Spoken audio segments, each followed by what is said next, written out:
오늘 본문 1절에서 니고데모라 하는 사람을 소개하는데요. 그는 유대인의 지도자라고 합니다. 니고데모는 랍비이자 바리새인이고 또 산헤드린 공회 일원이었어요. 여기서 이제 산헤드린 공의회는 오늘날로 치면 정부이자 또 사법권이라고 할 수 있는데요. 왜냐하면 로마는 당시 이제 식민지 자치를 일부 허용했는데 그게 바로 산헤드린 공의회거든요. 그러니까 니고데모라는 사람은 오늘날로 치면 지위가 상당히 높은 사람이고요. 또 그렇기 때문에 사람들의 이목을 많이 받는 사람인 거예요. 그런데 그가 밤중에 예수님을 찾아옵니다. 2절에 보면 니고데모는 예수님을 랍비라고 부르면서 당신은 하나님께로부터 오신 선생인 줄 안다고 고백합니다. 왜냐하면 예수님이 하신 이적은 그렇지 않으면 불가능하다는 거예요. 그런데 이 니고데모의 고백이 좀 애매합니다. 예수님이 하나님으로부터 왔다는 것은 인정하지만 예수님은 그저 놀라운 사람일 뿐이고 대단한 선생님이란 고백이거든요. 니고데모는 아직은 예수님을 하나님의 아들로 알아채지 못한 상태이고요. 그저 능력이 많은 사람으로 인정하고 있습니다. 그런데 이런 니고데모의 말에 예수님 답변이 엉뚱해요. 3절 말씀 제가 읽겠습니다. 예수께서 대답하여 이르시되 진실로 진실로 내게 이르노니 사람이 거듭나지 아니하면 하나님 나라에 들어갈 수 없다고 하시는 거예요. 니고데모는 당신이 하나님으로부터 오신 선생님이란 말을 하였는데 예수님은 이런 좀 엉뚱한 답변을 하고 계신 거예요. 사람이 거듭나야 한다고. 그래서 이게 좀 이상하잖아요. 여기에 생략된 부분이 있다는 거예요. 뭐냐 하면 부자 청년이 예수님께 영생의 비밀을 물으러 왔듯이 니고데모 역시 예수님께 영생의 비밀을 물으러 왔다라는 거예요. 그 질문이 생략되어 있다.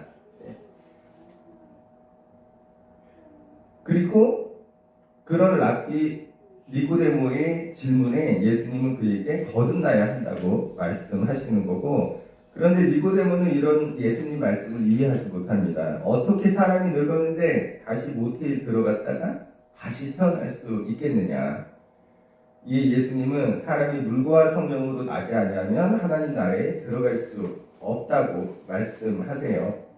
이는 세례에 관한 것이거든요. 예수님은 세례를 말씀하시면서 거듭나는 것에 관해 설명해 주시는 거예요. 누구라도 물과 성령으로 새로 나지 않으면, 이를 다른 말로 바꾸면 세례를 받지 않으면 하나님 나라에 들어갈 수 없다. 그리고 요한복음의 특성상 영과 육을 이분법적으로 나누는데요.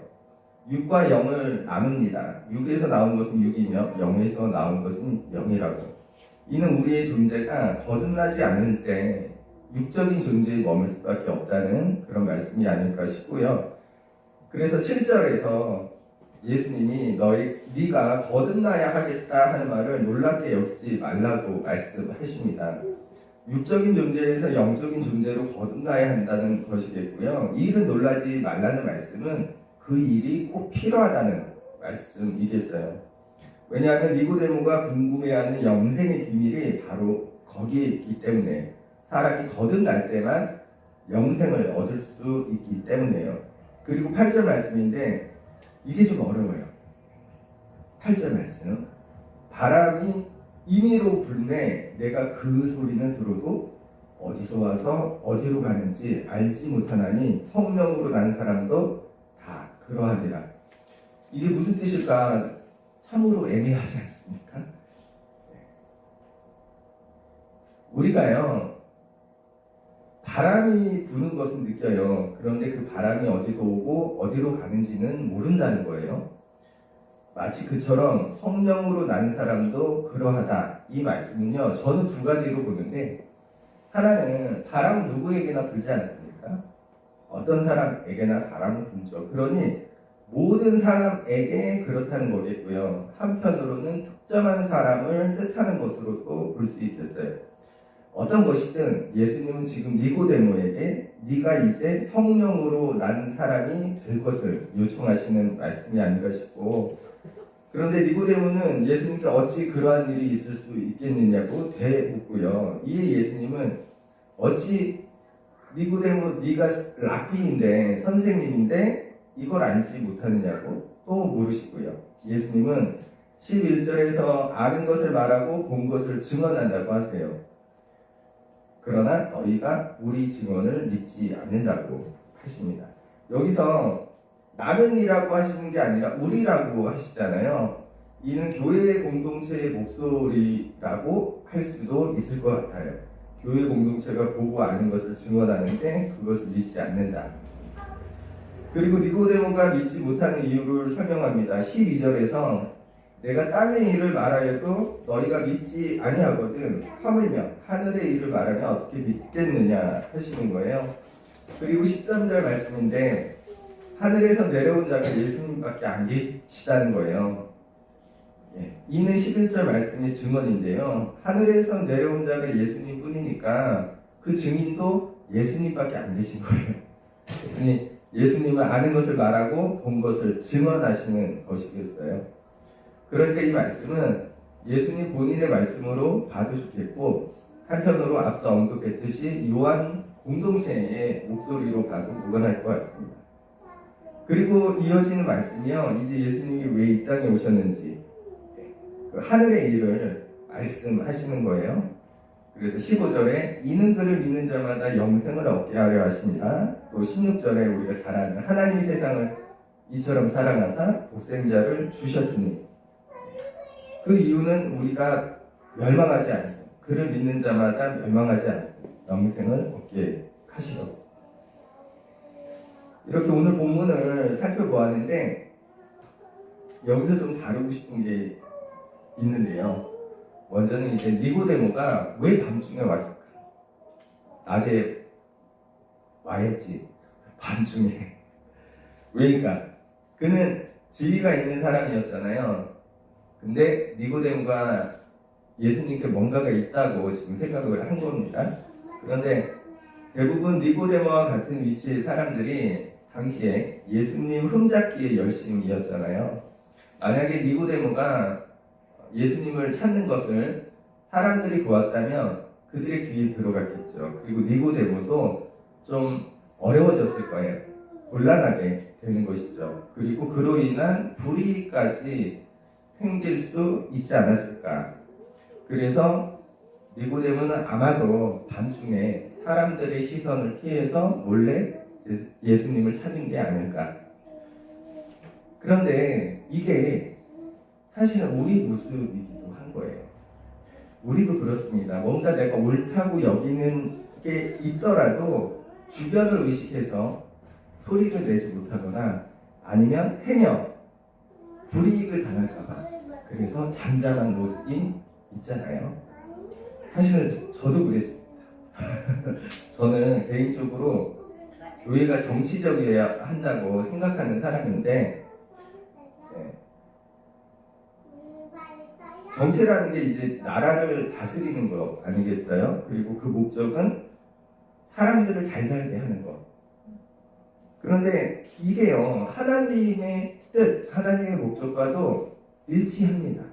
왜냐하면 하나님의 뜻도 알고 보면 누구나 행복하게 살 수 있는 그런 거에 있거든요. 그러니 교회가 정치적이어야 한다고 저는 생각을 합니다. 물론 교회가 직접적인 정치 활동을 해야 한다는 건 절대 아니고요. 다만 정치에 관심을 갖고 옳은 소리를 하고 비판할 줄 알아야 한다는 것. 그런데 제가 윤석열 정부 아래에서 비판의 목소리를 제대로 내지 못했어요.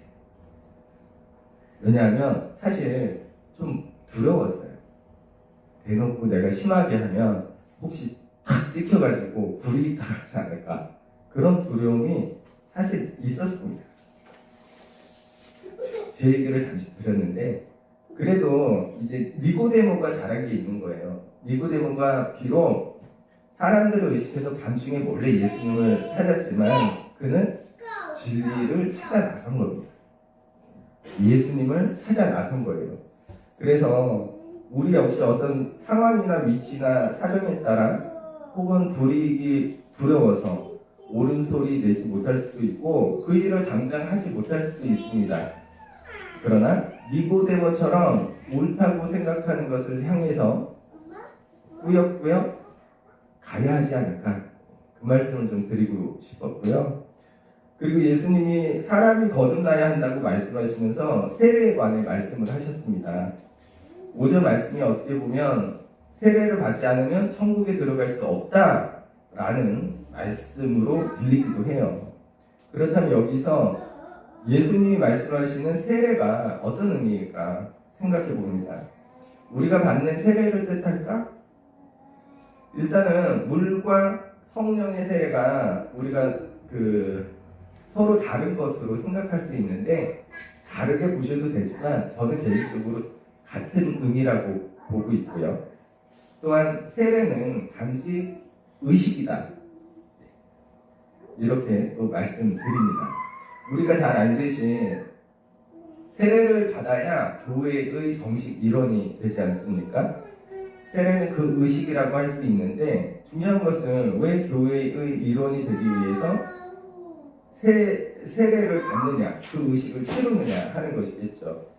세례는 세상의 죄 가운데 살던 내 삶의 방향성을 하나님께로, 예수께로 바꾼다는 그 결단을 보여주는 것이잖아요. 이제는 내가 다르게 살겠다는 거예요. 예수를 믿게 되었으니까. 그래서 내 삶의 방향이 바뀌는 게, 그게 바로 세례인데, 그렇다면 그 세례가 하나님 나라에 들어가는 일, 다른 말로 천국에 가는 일과는 어떤 상관이 있을까? 일단은 우리가 구원받지 못하게 된 이유는 죄 때문이었잖아요. 그런데 예수를 믿음으로 우리 죄가 용서받게 되었으니 구원받게 됩니다. 그런데 제가 드리고 싶은 말은 뭐냐면 거기서 끝이 아니라는 거예요. 세례를 통해 이제 우리 삶이 방향이 바뀌는 거 아니겠어요? 죄의 방향이 아니라 하나님 방향으로 바뀌는, 그렇게 살아가겠다는 그 결단은 뭐냐면 그걸 우리의 구원을 확증시켜 주는 게 아닐까.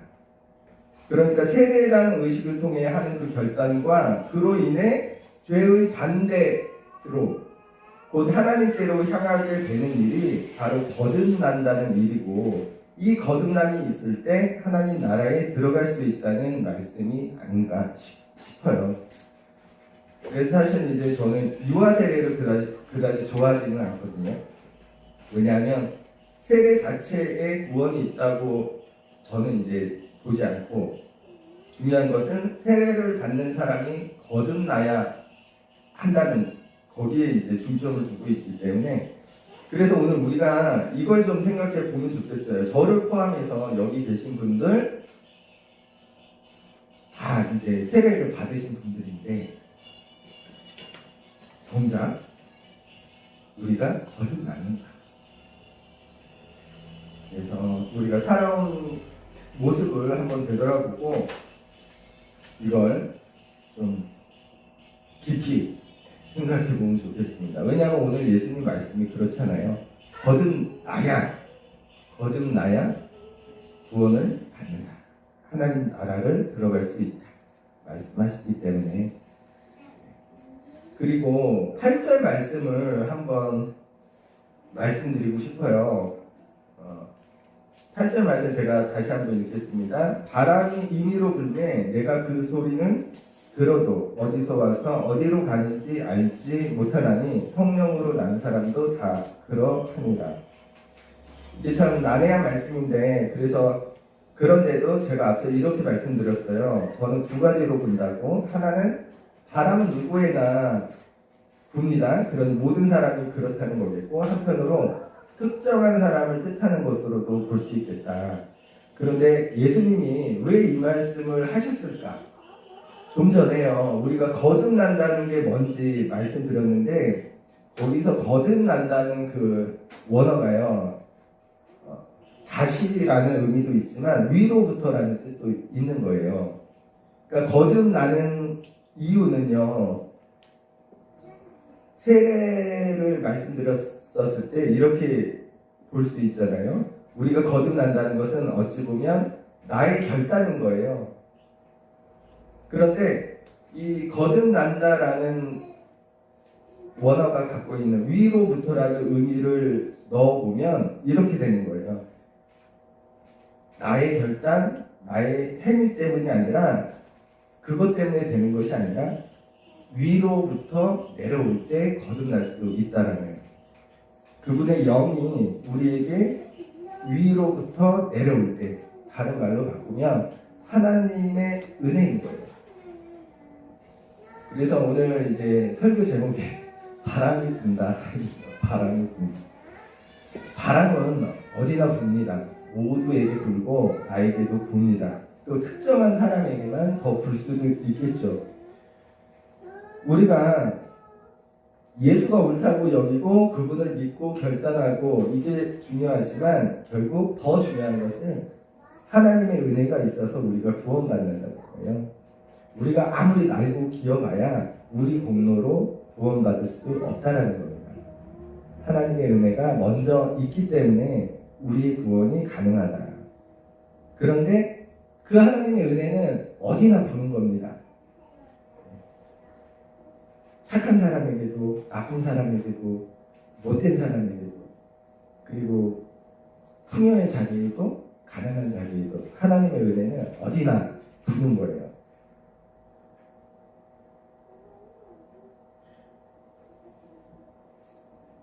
그런데 이게 중요한 것 같더라고요. 지금 나에게 불어오는 그 하나님의 은혜를, 그 바람을 깨달았는지. 지금 이 순간에도 우리 위에 바람처럼 그렇게 위로부터 내려오는 그 하나님의 은혜를 우리가 깨닫고 있는지. 이는요, 단지 거듭나는 것, 그래서 우리가 구원받는 것, 천국에 들어가는 것, 이것뿐만이 아니라 다른 의미도 있는 거예요. 우리가 살아갈 때 뭐 행복하게 사시는 분들도 계시지만 또 많은 사람이 하루하루 벅차게 살아가면서 난 왜 이렇게 불행하지? 난 왜 이렇게 되는 일이 없지? 난 왜 이렇게 가난하지? 난 왜 아프지? 난 왜 병들었지? 이렇게 한탄하고 아파하고 근심하는 그런 모습이 있잖아요. 그래서 우리는 어쩌면 한 사람이 행복해지고 불행해지는 게 그러한 가지고 못 가지고의 차이 혹은 어떤 상황이나 여건, 어디서 태어났는지 그런 것들로 결정된다고 볼 수 있는데, 그런데 한편으로 이런 생각이 들더라고요. 그것 때문에 사람이 행복해지는 게 아니라 지금 내 주변을 감싸며 부는 그 바람을 내가 알고 있는지 모르고 있는지 거기에 달린 게 아닐까 싶어요. 왜냐하면 분명 가난한 사람도 행복하거든요. 부자가 오히려 더 고통스러울 때도 많아요. 있고 없고의 문제가 아니라 결국 지금 이 순간에도 나에게 위로부터 내려오는 그 하나님의 은혜를 내가 받고 있구나라는 그 사실을 깨닫느냐 못 깨닫느냐, 그게 아닐까. 우리가 그걸 알고 있으면요, 비록 병이 들어도, 비록 궁핍하더라도, 비록 되는 일이 없더라도 우리는 행복감을 느낄 수 있지 않을까 싶어요. 왜냐하면 누구보다, 무엇보다 따뜻하고 우리 마음에 감동을 주는 그 하나님의 은혜가 나에게 임하고 있기 때문에.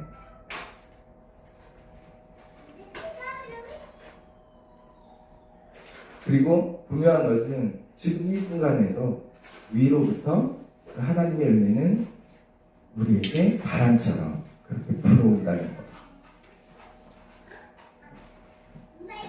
이 사실 기억하면 좋겠고요. 기도할게요.